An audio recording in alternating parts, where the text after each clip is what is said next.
presidente da Sociedade Brasileira de Eubiose, senhor Hélio Jefferson de Souza. Tem a palavra, portanto, para a sua manifestação, esperada por todos nós. Com a palavra do senhor Hélio Jefferson de Souza. Excelentíssimo senhor deputado Wanderlei Macri, que nos honra presidindo essa sessão em homenagem à nossa SBE. Senhores membros da mesa, demais autoridades, diretores da sociedade, administradores, representantes, meus irmãos, minhas irmãs, eu quero iniciar esse meu pronunciamento citando uma frase do poeta Fernando Pessoa: tenho em mim todos os sonhos do mundo. Estamos, neste momento, dando início à 19ª Convenção Internacional que a Sociedade Brasileira de Eubiose faz realizar a cada 2 anos em Nova Chavantina, Mato Grosso. Encontramos-nos na tribuna maior do Brasil e, como consequência, na tribuna maior do mundo, já que esta é a pátria do Avatara, que nos dá uma autoridade e uma responsabilidade inigualáveis. Eu comungo isso com todos os presentes e também com os ausentes, que vibram por um mesmo ideal e nesta mesma tônica, o que nos incentiva a gritar alto para que sejamos ouvidos pelos nossos governantes, mas também pelos governos de toda a terra. Que nos ouçam aqueles que têm a responsabilidade e, antes de responsabilidade, o dever de cuidar do Brasil como nação. Hoje, 10 de agosto de 2018, comemoramos pela primeira vez o Dia Nacional da Eubiose, neste mesmo local onde a obra dos meus pais foi dignificada através da Lei nº 13.626, de 16 de janeiro deste ano, que criou esta efeméride. Nossa eterna gratidão aos dignos parlamentares e a todos que nos ajudaram na concretização desta vitória.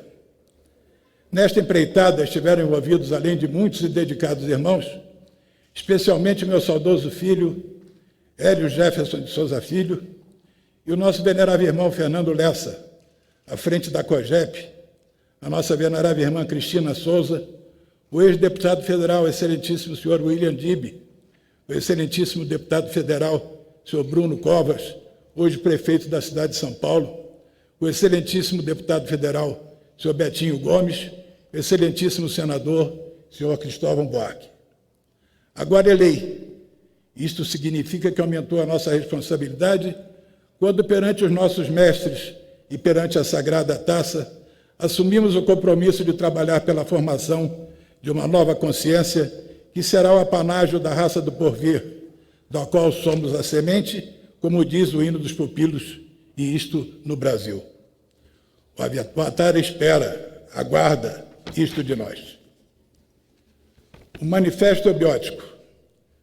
Outro magno evento ocorreu também neste recinto no dia 23 de outubro de 2017, quando foi apresentado o Manifesto Eubiótico para o Brasil, sintetizando o denodado esforço de inúmeros e dedicados membros da Sociedade Brasileira de Eubiose. Trata-se de um documento de limitado alcance político-social, cuja aplicação cabe aos órgãos governamentais. No entanto, o nosso esforço não deve se limitar unicamente na sua elaboração, ainda que de natureza institucional e espiritual. O nosso esforço pode e deve ser permanente através do poder inspirador das nossas ordens internas, de caráter esotérico. É oportuno e indispensável mantermos permanente vigilância em relação ao cumprimento dos itens que compõem aquele manifesto, ao mesmo tempo em que concitamos a todos para que se empenhem, onde quer que estejam, em que atividade labutem, para que ocorra efetivamente a consecução dos ideais ali delineados. Tanto assim que este meu pronunciamento se firma nos conceitos e sugestões que o compõem. Centenário da Fundação Material da Obra. Comemoramos hoje 94 anos de fundação da Sociedade Brasileira de Eubiose, que internamente denominamos de Fundação Material da nossa obra, pelos motivos que todos conhecem. No dia 10 de agosto de 2024, estaremos comemorando um século desta existência. É meu desejo, da minha irmã Selene, do meu irmão Jefferson e todos os membros do APTA, que os próximos 6 anos se convertam num encadeamento, num acréscimo através de realizações positivas do conhecimento que herdamos dos nossos pais, mas que até agora tem se mantido em estado latente e até obscuro. A SBE está plenamente estruturada para a missão que lhe cabe como corpo da obra. Uma viagem na construção do nosso ideal. Quando eu vim para este mundo, no dia 1º de março de 1938, meu amado pai fez constar na ata da minha consagração: ele vem para afirmar os alicerces do quaternário, que até então estava esmagado sobre a universal poder da tríade superior, e por isso mesmo funde-se com ela ao raiar do novo ciclo, o 5º, cognominado o ciclo da atividade. Atividade, esta é a palavra-chave. O meu nascimento veio iniciar o ciclo da atividade. A atividade é um dos 3 princípios que constituem a divindade. Os outros 2 são a vontade e a sabedoria. Como resultado, temos a tríade superior divina. O quaternário inferior constitui a personalidade. Este é o órgão através do qual a tríade superior expressa a ação, a atividade, a vontade e o eu do homem, o espírito nele manifestado. Mas, além da vontade, é necessário o querer. Para que haja atividade, é necessário que se manifeste a vontade, e, após esta, o querer fazer, aliado à coragem. Cada um de nós é, na realidade, muito mais do que pensa. O desenvolvimento de cada um depende da atividade exercida nos mundos da forma. Eu espero e conclamo a todos para uma ação conjunta, no sentido de materializarmos o ciclo da atividade através de um trabalho efetivo em prol da civilização do 3º milênio, utilizando para isto o poder da nossa vontade, plasmado pela força da nossa sabedoria, que também é amor. O 3º milênio já começou. Estamos no seu 18º ano. Estamos em pleno trabalho de construção da civilização do 3º milênio. Iniciei esta conversa com a frase: tenho em mim todos os sonhos do mundo. No entanto, eu vivo a realidade e penso em tornar os sonhos em realidade. O que eu pretendo e espero que aconteça nesses próximos 6 anos é uma real viagem na construção do nosso ideal eubiótico. Existe um lema que diz: não podemos fazer tudo de uma vez, mas poderemos pô-lo em prática. É tempo de nós próprios realizarmos as nossas ideias, para não termos a mágoa de vermos outros arrebatarem-nos ao mundo como seus paladinos, como seus arautos, enquanto nós ficamos no obscuro esquecimento. Não esperemos que tudo seja destruído para começarmos a reconstrução. Comecemos já, agora, neste instante. Quer nos aceitem, quer não. Se nos perseguirem e nos desprezarem, bendiremos os que assim o fazem, porque estarão nos proporcionando meios para nos tornarmos mais fortes e mais obstinados. E aqui eu me recordo da nossa 9ª convenção, que se realizava em Itaparica no dia 15 de setembro de 1999. Eu disse naquela oportunidade: o Brasil é a pátria do Avatara, mas corre um risco muito grande. E o meu otimismo me faz pensar naquela frase que eu tenho citado muito, frase do nosso pai e mestre: reconstruir é o brado que nos compete.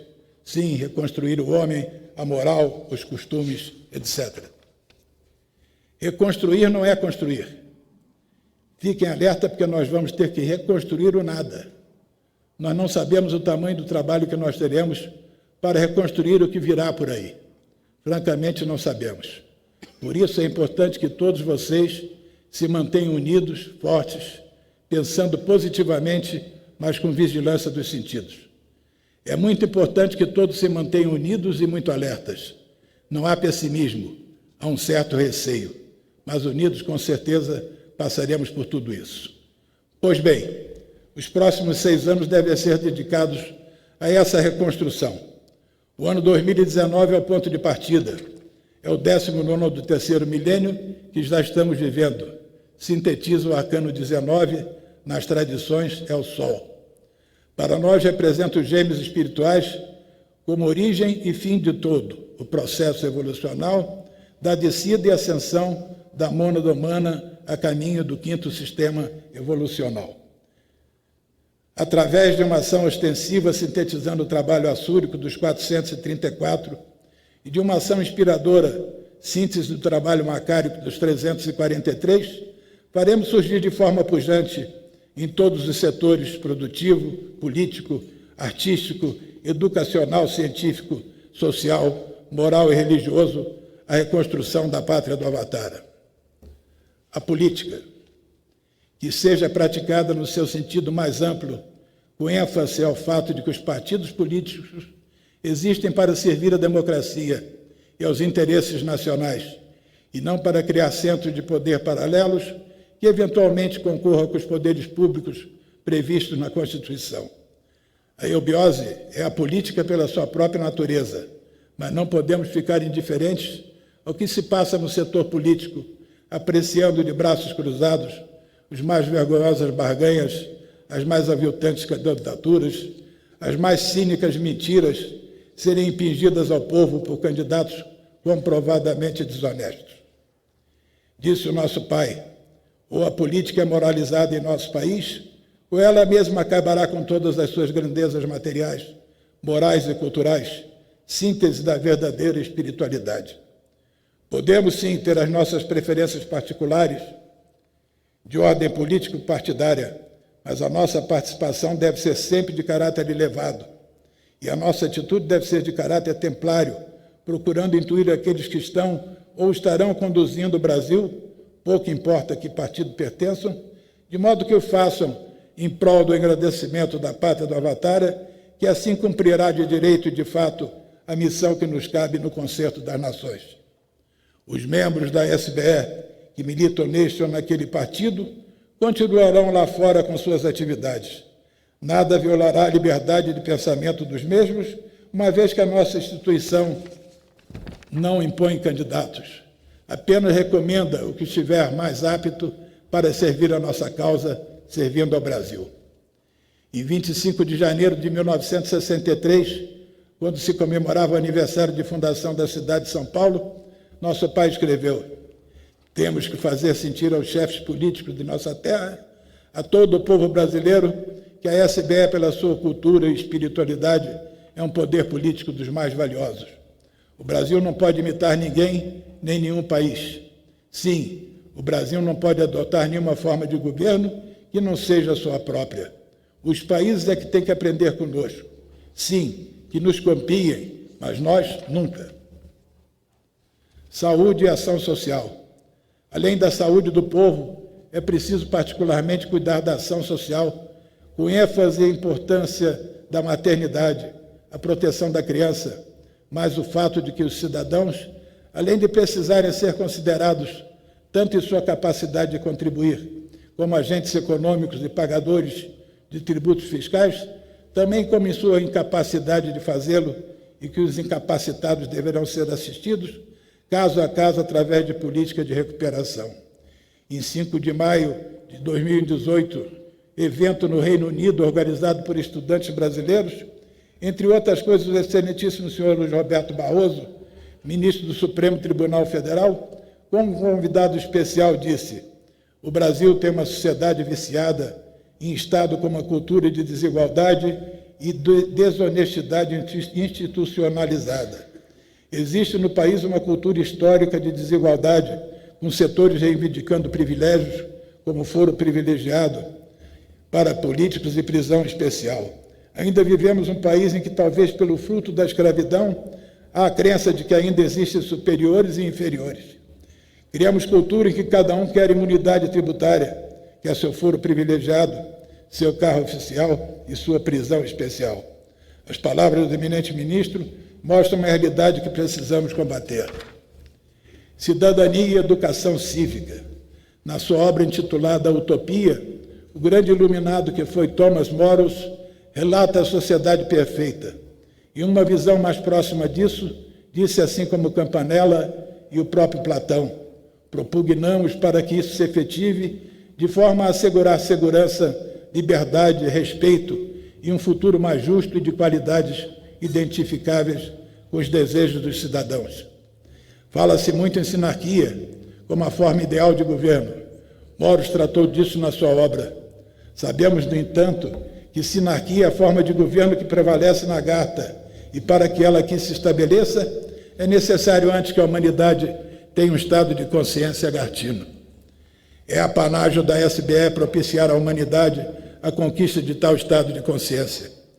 É indispensável reforçar o verdadeiro sentido de cidadania, de cidadãos, direito à cidadania, direito dos cidadãos. Este conceito está inseparavelmente ligado à educação cívica, matéria que é desprezada nos nossos currículos escolares, cantam rap e funk. No nosso amado Brasil, infelizmente, os costumes, a moral caminham par e passo com os outros países, macaqueando estupidamente tudo quanto vê e sabe por intermédio da televisão, dos filmes, da internet. Essa tutela moral e material que se julga no direito de judicar leis, regras e costumes, cerceando a nossa liberdade de raciocínio. Ser patriota não é somente pegar em armas para defender o torrão natal. Maior patriotismo, maior abnegação, altruísmo, reside em não permitir que a nossa pátria tome parte ativa nessa alienação, comandada especialmente pela mídia, sendo, portanto, espoliada do mais belo tesouro que sempre possuiu, o caráter firme, sincero, reto, superior e inigualável, enfim, a raça que aqui se constrói. Não podemos permitir que se fortaleça e predomine a linguagem rasteira que graça em todos os setores da vida brasileira e que denigra a sagrada língua portuguesa. É uma linguagem que manipula porque adultera e torna falsa uma realidade. Denigra porque tira o brilho, o valor, a pureza da honra, além de compuscar hábitos que enaltecem. Tem um sentido oculto porque visa não revelar, não demonstrar, disfarçar, dissimular aquilo que se quer esconder. Envergonha porque compromete, mancha a reputação, o bom nome e a memória, desonra, deslustra, humilha, avilta a todos aqueles que se acham compromissados com a verdade e com os princípios do bem, do bom e do belo. Educação. Aqui, naturalmente, se inclui a cultura, a arte em todas as suas manifestações e a ciência em geral. A nossa missão é combater a cegueira espiritual dos homens para que o mundo tenha melhores condições. Combater a cegueira espiritual dos pseudo-talentosos para que a filosofia do futuro, de inspiração eubiótica, possa ser aceita pela humanidade.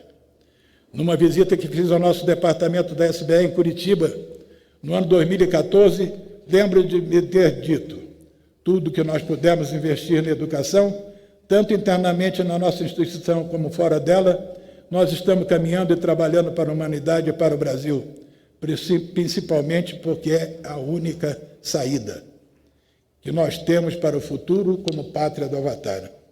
Um povo sem educação não cresce. Nós, eubiotas, precisamos cuidar muito da educação e da cultura. Só fazer iogas e mentalizações boas e tal e coisa não basta. Isto não quer dizer que os nossos rituais e as nossas mentalizações não sejam importantes. É claro que são. Através deles estaremos contribuindo e intuindo para que os políticos, os juízes, os educadores, os empresários que estão aliados com a lei recebam essa energia positiva e sejam influenciados por ela. Falta ao mundo uma didática transcendental, uma iniciação e um ensino penetrante que não fique só na periferia da mente. Deve ser uma didática que vise o equilíbrio social à base da virtude. Não desta virtude convencional, mas na acepção que lhe dá Platão, ou seja, o desenvolvimento das potências internas, das virtualidades daquilo que se acha no âmago de cada homem, como supremas faculdades do eu que transcendem a mente. Só a ciência não propicia ao jovem moderno estas possibilidades. As religiões, da mesma maneira, não fazem, por ordenarem que se busque fora o que está dentro. O momento atual exige, e é necessário que a SBE inspire essa nova didática, um novo processo de educação e de formação das gerações futuras. Por isso existe a revelação. Daí eu ter citado há pouco o poder inspirador das nossas ordens internas de caráter esotérico. A revelação contém todas as possibilidades necessárias à evolução da alma humana para que esta conquiste o bem, o bom e o belo. Ensinou-nos o nosso Pai e Mestre, De fato, o ensino no Brasil é a maior das vergonhas, por não mais se coaduna com os tempos que correm, melhor dito, com a nova civilização para a qual estamos trabalhando. Para uma sociedade nova, é necessário homens novos. Por isso, a educação, desde a infância, é de importância capital. Na criança, ergue-se o futuro. Se nenhum valor mais tivesse a nossa obra, bastaria o seu lema para dignificá-la entre as mais dignas, para torná-las grande entre as maiores. Spes, mestres e semine. A grande dificuldade é justamente a ideia dos nossos fundadores, pais e mestres, não ser bem interpretada por aqueles que têm a responsabilidade de interpretá-la e aplicá-la. E o que temos visto? Uma mídia falada, escrita, televisiva, esta última principalmente, intencional ou não, criando um clima psicológico propício que faz surgir fenômenos como as músicas e bailes funks e seus fanáticos admiradores. A valorização das coisas exteriores, como a moda, o dinheiro e até determinadas modalidades de profissão ou de arte. O vício de encontrar satisfação nas reportagens e nas narrativas de episódios sangrentos, onde o terror se mescla com o erotismo degenerado. A psicose do sexo e tantas outras mais, deixando bem claro o processo de desagregação social em curso. Os assassinatos, os roubos, a violência, a impunidade dos criminosos, os exemplos do rebaixamento da cultura e da moral são estampados todos os dias nas páginas de um sem número de veículos informativos, cujos dirigentes colocam o interesse imediato da publicação acima de qualquer razão de natureza educacional, sociológica e humana. A falta de instrução em muitos, a ausência de princípios éticos em outros, a incultura em alguns, são facilmente explorados pelos que colocam os interesses particulares e pessoais acima dos interesses da ordem coletiva, possibilitando a rápida difusão de processos de aprendizagem negativos. O momento exige de nós, eubiotas, insisto, ações efetivas, seja no campo ostensivo, seja através da magia teúrgica, de modo que a arte de se criar crianças e formar homens substitua os processos carcomidos, a fim de salvaguardar as sementes do porvir da maléfica influência de paradigmas sociais corruptos e denegridos. E os meios de comunicação têm um grande papel nesta missão. Cabe a eles, acima de tudo, orientar ao mesmo tempo em que educa, instruir enquanto entretém, evitando o sensacionalismo barato e condenável como o heroizar de criminosos, a inversão de valores, a exploração da ignorância das massas, o comércio barato e a falta de sinceridade de propósitos, porquanto o seu papel deve pairar acima de ideologias e de credos, de ódios e de vendidas pessoais, da política e de interesses mesquinhos. A sua missão maior, além de formar, deve ser educar. É desejo de todo apta que se faça proteção às crianças do mundo inteiro. A certeza de um futuro em construção. Estamos vivendo um momento ímpar da história da humanidade, que exige grandes reflexões de todos aqueles que têm consciência da herança deixada pelos nossos pais. Os seus ensinamentos conduziram-nos até esses dias, movidos pela esperança e pela convicção existente na nossa mente e nosso coração. Basta que façamos o mínimo que nos compete, com convicção e fidelidade aos princípios e conceitos eubióticos, o que nem sempre acontece. Se quisermos construir um futuro de luz e de glória, e é nossa obrigação fazê-lo, devemos nos manter atentos àqueles que tentam prejudicar e até mesmo destruir as sementes da nova civilização. Se tivermos convicção do nosso trabalho e mantivermos a fidelidade que esperava de nós o nosso Pai, ao confiar-nos a continuidade de sua obra, o Avatara falará através de cada um de nós. Não se dorme sobre os louros da vitória se quisermos continuar vitoriosos. Eu tenho enraizadas em mim, além da esperança, a certeza e a convicção de que tudo isto floresça e frutifique no coração de todos, como verdade absoluta e como compromisso de lealdade com o presente e com o futuro. Ainda que o advento da raça futura esteja muito distante dos nossos dias, nada impede que façamos já o nosso trabalho sem dogmas, sem proselitismos, nem restrições. O tempo é agora. Não podemos adiar esta missão que é nossa. Correntes filosóficas existem milhares. Nenhuma, porém, com bases verdadeiras. O mundo perdeu a tradição. O pensamento moderno não é capaz de orientar os povos, porque não há um pensamento. Há um filosofismo sem profundeza que volteja sobre constatações meramente científicas, positivas ou sobre dogmas religiosos que alimentam a crise do mundo moderno. É necessário que a ciência continue progredindo e que a crise econômica se resolva, mas isso ainda está longe de proporcionar a felicidade aos homens, a verdadeira paz política e, principalmente, o que verdadeiramente importa por ser o essencial, a paz interna dos homens e a fraternidade universal. E aqui cabem as palavras vibrantes e proféticas do grande presidente Juscelino Kubitschek, ao contemplar numa visão do porvir as terras onde iria ser plantada a nova capital brasileira, disse ele: deste Planalto Central, desta solidão que será em breve o cérebro de onde partirão as mais altas decisões nacionais, lanço um olhar mais uma vez sobre o futuro do meu país e antevejo essa alvorada com a fé inquebrantável e confiança sem limites na grandeza do seu destino. Teve aquele grande presidente a intuição dos iniciados que se desdobram, que avançam para além de si mesmos, para além do tempo, conquistando novos rumos para um povo que crê no seu destino. Cabe a nós seguir o exemplo que ele nos deu, acreditando que nós também podemos fazer. O fogo sagrado jamais se extingue dos corações puros e sinceros. Os novos tempos incluem o que se passa no Brasil. Recentemente, li do jornalista Josival Peixoto o seguinte: será 2018 um ano difícil, mas não tenho medo do amanhã. O Brasil está de pé. O que ruiu foi a República, com a monstruosa corrupção que maculou os alicerces da pátria. O Estado apodreceu, mas a nação está viva. Pois bem, não basta proclamar que o Brasil é o berço da civilização do futuro. É preciso agir com sabedoria, pois se não realizarmos a missão que nos foi confiada, a oportunidade será cancelada. Jamais adotar a política ou a ideia de fato consumado para justificar a nossa desistência do trabalho, que é a razão de ser da nossa instituição. Não trabalhamos por prêmios, e sim por dever, por responsabilidade, por compromisso assumido.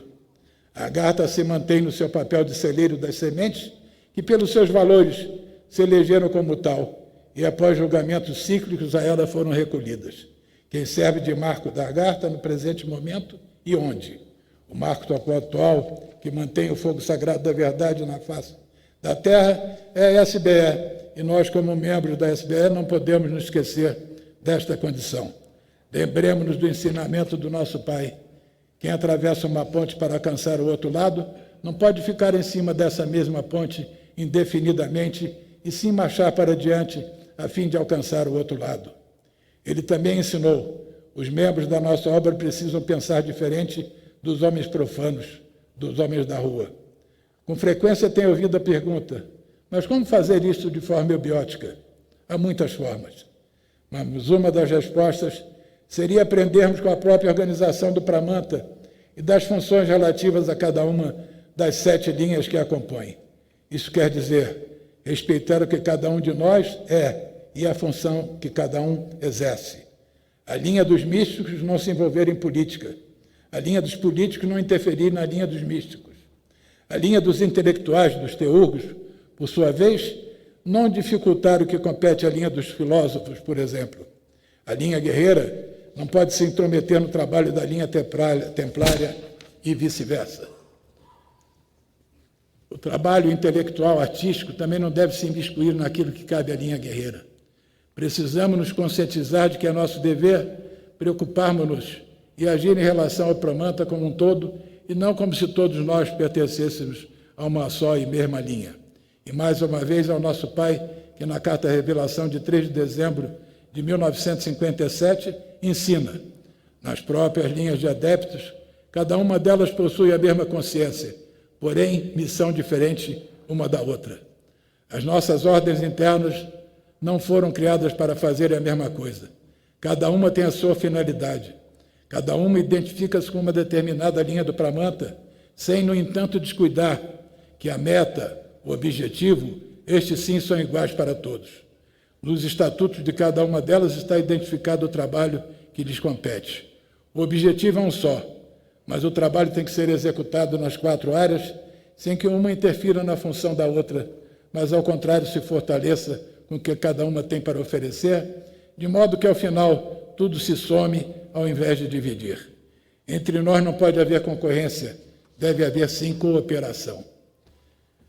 A minha mensagem final. De minha mãe, eu quero registrar e repetir aqui as suas palavras. Usando a nossa inteligência e o nosso amor, transformemos as incertezas atuais e a angústia que assolam na humanidade na firme convicção de um mundo melhor, onde o bem, o bom e o belo sejam uma realidade e não apenas palavras a emoldurar frases de estilo. Cabe, pois, a nós a responsabilidade de conduzir a obra até o futuro. Somos a esperança dos nossos pais e mestres, e não é por outro motivo, senão da força do sangue do Manu, que as novas sementes, aqueles que darão continuidade ao que fizemos até agora, estão brotando com toda a pujança exigida pelo momento atual. Eles precisam, desde já, ser aceitos como tal. Resta agora a metástase avatárica a ser percorrida com sabedoria e santidade. E, mais uma vez, cito nosso pai, em carta de 5 de dezembro de 1958. Preciso morrer tranquilo, sabendo ao menos que a obra será defendida pelos seus gloriosos baluartes, pois até mesmo aqueles que erram a sabem amar, mas poucos a respeitam.